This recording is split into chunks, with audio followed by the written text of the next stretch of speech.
Then on the bottom of the deck, we have Ace of Pentacles. It is reversed.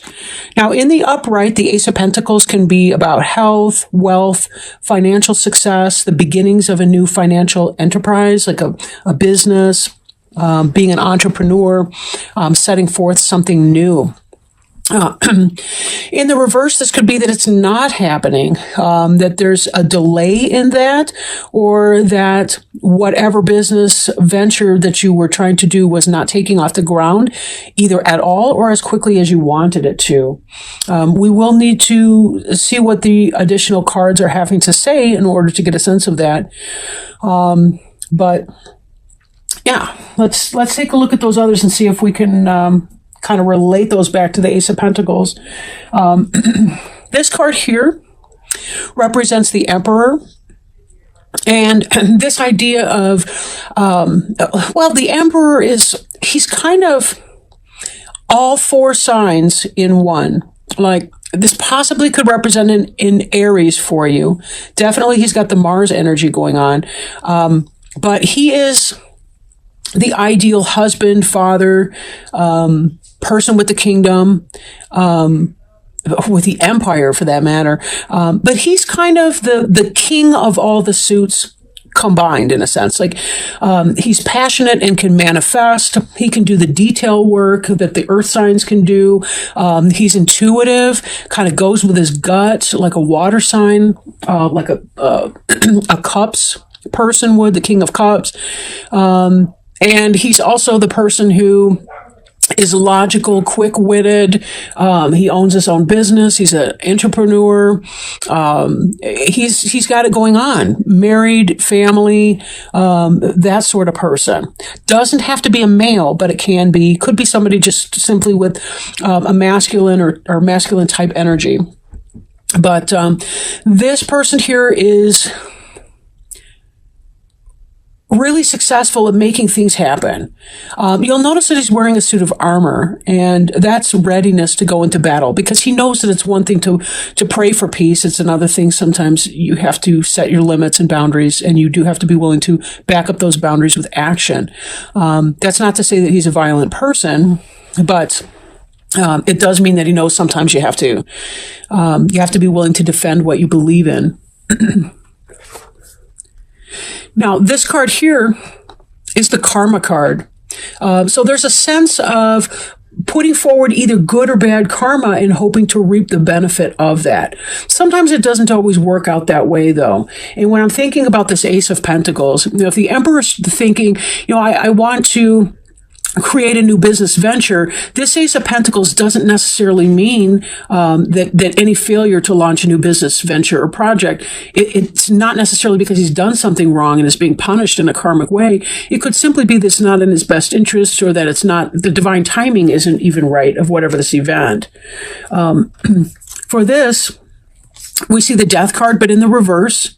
Could be that if that venture's not getting off the ground, maybe there's a stubbornness in letting it go. Maybe you don't want to give up on the hope or the idea that whatever your idea will be, that whatever your project is will manifest, right? Be very careful, because when we don't let go of things when they're overripe, they're not healthy for us. And then we find ourselves stuck with things that are no longer beneficial, that could possibly even be toxic to us in some kind of a way. Sometimes death is just part of the journey. And when we recognize that something is not working out, we just have to let it go and move on.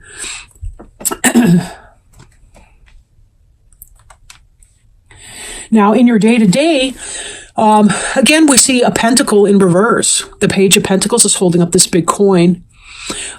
Pentacles are the most stable energy in the deck. I could make an argument, though, for the Emperor or the Empress. But this is the earth suit. And so, of course, it's very grounded and very stable. The page is about a communication of something to do with health or money. But in the reverse like that, it could be, again, tied to this. Maybe there's some ill health that's going on with you or someone around you. Or it could be that whatever this job offer or business proposition was that you were hoping to get to, not happening. Or it's delayed in happening. Let me put it that way. Right?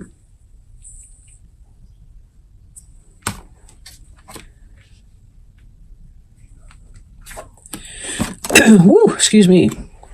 With the star card, there's a sense of wishing on a star. There's a sense of hoping and following divine guidance and being guided in all that you do. Now, the star can represent an Aquarius. I hope it's obvious to you why. But it doesn't have to be. It could simply be, following your star, learning how to follow your essence into something that is really beautiful, something that you can manifest, right? Something that you can manifest. And there's some kind of delay here we see. But in this, it's like you're still hoping, that something will come in. Now, this is about waiting for something that's coming. This is, it's a harvest card, right? Having the faith, even though it seems like there's something going on here, there's a belief and a hope and a faith. You're waiting for these things here to ripen on the vine.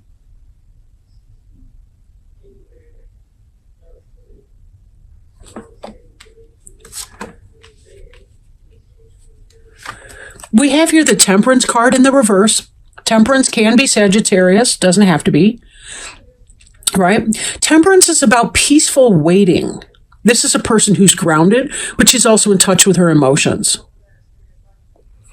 This indicates some kind of impatience, right?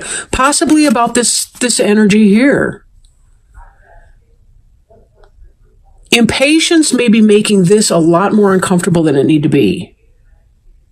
This waiting for whatever this material thing that you want. Because if we really look at this, with the Seven of Pentacles, what's this guy doing here but leaning on his hoe and waiting? That's really all you can do. Like in this, he's planted the seeds, he's done all the prep work, he's tilled the soil, he's planted the plant, nutrients, watered the soil, all the rest of it. But there's just so much we have to do to be able to wait here. How impatient we are in waiting. That's up to us. It's up to us.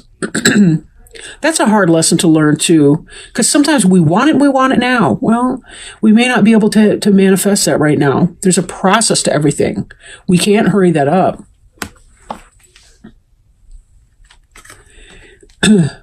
This Ace of Wands, in the upright, this is about passion converted into action. Right? Having an idea that you feel passionate about and turning it into action. This can be sexual passion. This can be trying to manifest a business or some kind of I don't know, it could be your Etsy site or whatever it is that you're trying to do, right? Now, in the reverse, this can indicate a delay or that you're struggling to get it off the ground. And do I have to even say it? It ties back with this. There's a delay or a difficulty in getting this project off the ground. Doesn't mean it won't happen, because you do have this harvest looks like something's going to go on, unless there's a killing frost or an external force that happens to that, which we don't really know. In fact, I can't really get a sense of that from this reading, whether or not that's the case. This Queen of Swords here, air sign, Gemini, such as yourself, or Libra, Aquarius person. She's kind of guarded. She's got the come here, stay kind of thing going on, like her sword's raised. And her hand is open, but it's like, yeah, come here, but not too close, right? She's an intellectual, very smart, wise, cunning individual. She knows when to cut something out and when to move on with it. So this could be part of it. You're waiting for this to come in, but if it doesn't, you may be willing to just walk away from that. If your project doesn't come to be, you may be able to accept that. If this Queen of Swords is you. If not, could be somebody near you or in your environment, a fellow air sign, somebody like that.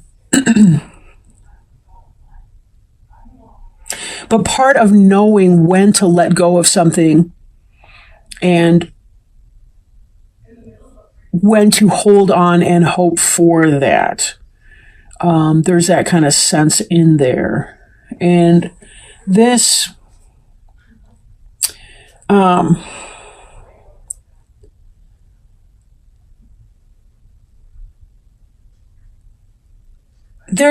me pull a clarifying card here. I kind of want more information, honestly, about the Queen of Swords.